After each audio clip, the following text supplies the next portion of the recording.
Hello there, I'm the college football enthusiast, and believe it or not, we are a day away from kickoff, and I am ecstatic. I cannot wait until Thursday. I've been waiting for Thursday since the season ended in December, so very excited about that.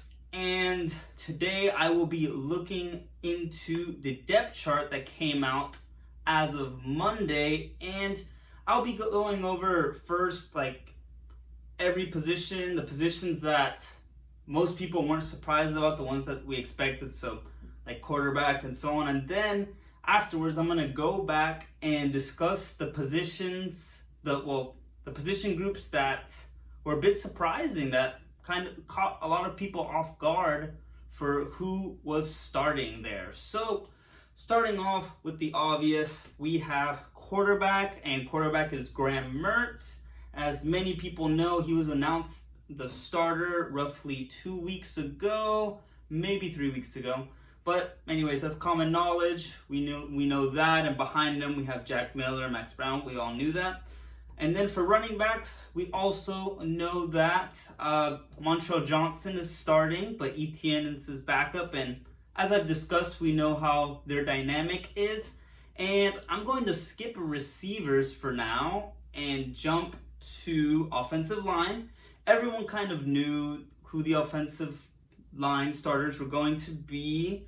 We have Austin Barber at left tackle, Richie Leonard, the fourth at left guard, Kingsley Egukin as our center, Micah Mazuka as our right guard, and Damian George Jr. as our right tackle. And then for tight ends, I'm going to go back to that in a second, because there were some surprises in the tight end position. But for the defensive ends, we had that one side that was it was a little up in the air. Like I said, it was between three people because Justice Boone suffered that lower leg injury. So Tyreek Sapp secured the start in that spot. But of course, how it goes in defense and this specific defensive scheme is there will most likely be lots of rotations.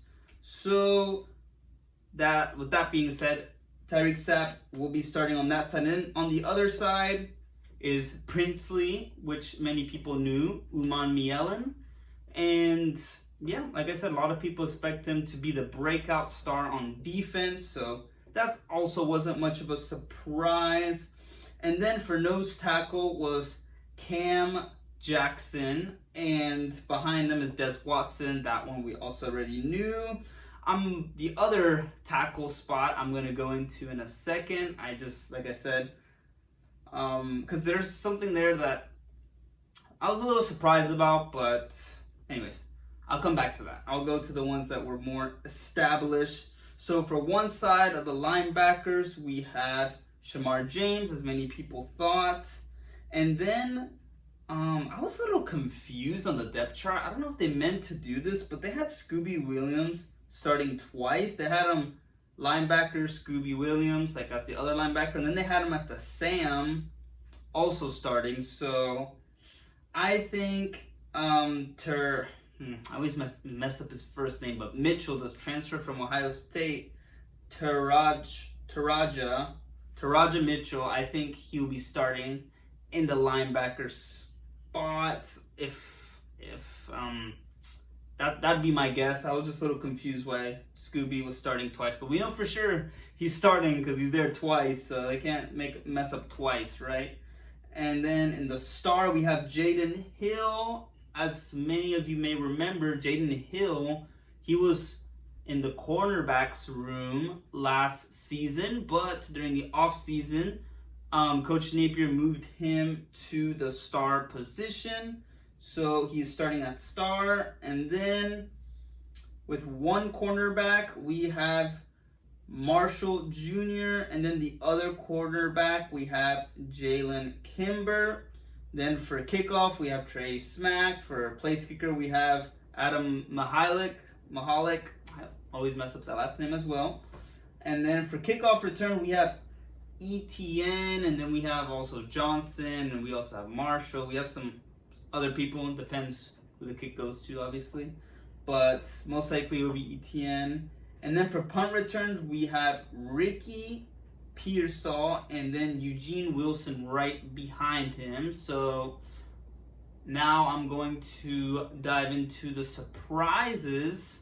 And, well, first I'll start with punt return. It's not really a surprise. Ricky said that he'd be returning punts, but a lot of Florida fans have expressed, and so will I, that it's kind of worrying. You know, he's very skilled. He definitely, that's not a skill problem at all. It's just he's so vital to the team, and it's proven how important he is. And he's our only established wide receiver that's proven the production there. So yeah, that worries lots of Gator fans. That hopefully he maybe his backup Eugene Wilson will alternate with him. That'd be great for Ricky isn't always getting the kicks, and for the likelihood of injury isn't there. So, and also lots of people know that Eugene Wilson, he's very talented, he's very quick, very shifty, so lots of people want to see that too. And then ETN on kickoff return.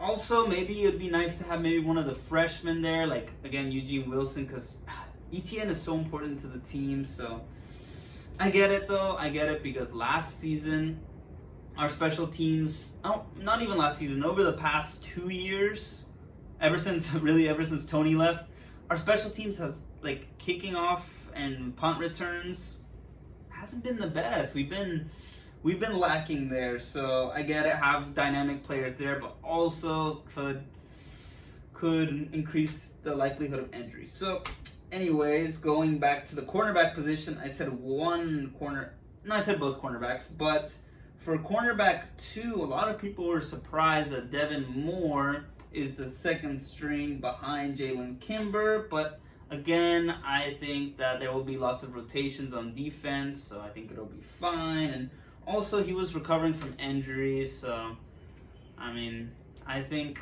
that he'll for sure play a good bit, and then if he stays fully healthy, maybe he wins the starting job. And then behind him, we have Dijon Johnson, and he's a freshman, but I would like for him to have a good amount of playing time. I feel like he's very talented. In the scrimmages, I heard that in the first scrimmage, he returned 2 pick sixes, so honestly, I can make an argument that I want all the freshmen to at least play just a little bit, because I really liked the recruiting class last year. And yeah, so that's for the cornerbacks. And then for the defensive tackle, I'm just going to build from like special teams all the way back to offense. So now I'm on the defensive tackle. Caleb Banks got the start over Chris McClellan, but on the injury report, it is shown that McClellan suffered an injury, apparently. I wasn't aware of this, but that he is maybe probable or like questionable, so I didn't know that. He had a little asterisk next to his name. I already do the asterisk symbol. He had a little asterisk next to his name. So that may be the reason why Caleb Banks is starting. Caleb Banks, I want to see what he has. I don't feel worried about this move at all, but that'd be my guess if I had to guess. And then going back to the defensive back room, I kind of glossed over it, is the biggest surprise was safety. So a lot of people were expressed, like, were a little confused why Miguel Mitchell starting over Kamari Wilson, but I feel Miguel Mitchell has what it takes, and I feel Kamari Wilson is also very good, so has the potential as well. So I feel like I've expressed throughout the defense, they're gonna alternate a lot, so it'll be all right.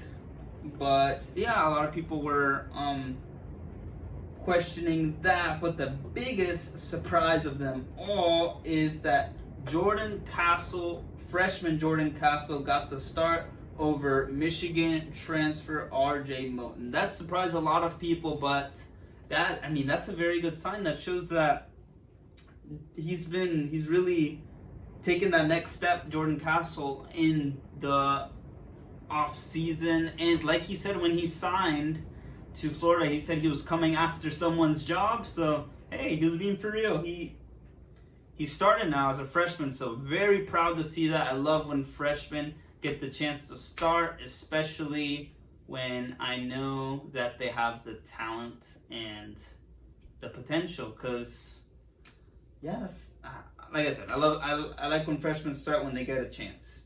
So moving over to offense, specifically wide receiver. This is the last position on the depth chart that I haven't covered yet. So for wide receiver 1, we have Ricky starting, and behind him is Eugene Wilson, and a lot of people expected that. That's no surprise. And then in the other receiver, we have Caleb Douglas starting, behind him Marcus Burt, and then behind him Andy Jean. And that's where I was a little surprised, because I expected Caleb Douglas to start, but for Jean to be in the third string confused me a bit, because I have been hearing all through fall camp how it's, well, not just fall camp, through the whole offseason, how impressive Jean has been and all that. So I was a little confused there that he was all the way in the third string, but he's a freshman and he's got the skill for sure, so he'll definitely move his way up and get some playing time as well. I believe all the freshmen are going to get some playing time. Maybe in the Utah game they don't all go in and like start. When I say all, I mean like the freshmen that we've been talking about through fall camp, like the receivers, the cornerbacks, the safeties, those freshmen. But I'm not too worried about that. I was just a little surprised. And then for the other receiver position, we have K. Jackson. I really don't want to mess up his name, but Khalil. I'm gonna go with Khalil. Khalil Jackson won the starting job, and that's very impressive, because he is someone that they just put on scholarship as of a month or two ago. So congrats to him for earning that starting job. Last year he was hardly in the rotation, so congrats to him for earning that starting job. However, I read a report that he may not be able to play this Thursday due to injury, which is a shame, but I'm sure he'll bounce back and we'll get to see more of him.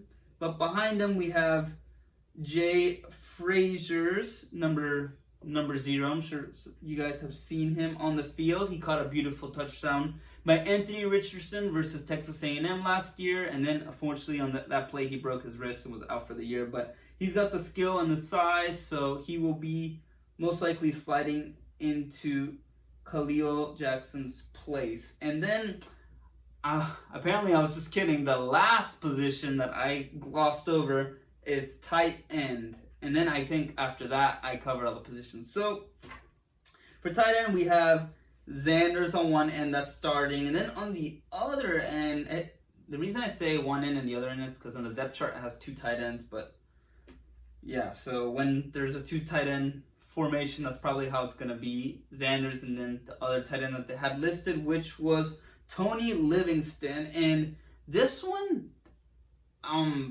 didn't really surprise me a lot, especially when I heard that he was running with the first team offense I think it was last scrimmage or the last couple of practices. He's been running with the 1, so that didn't really surprise me. What did surprise me is that Arliss Boardingham slid to the third string, and he was another one that a lot of people were praising throughout camp, so a little confused why he's all the way in the third string. But he has the skill, as many have said, so I'm sure he will get some playing time as well.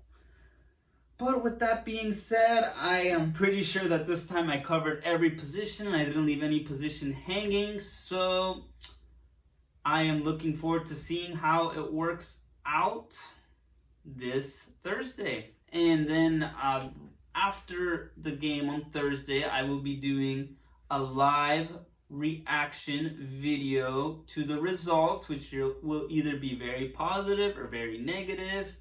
And yes, that will be taking place Thursday, right after the conclusion of the Utah and Florida game.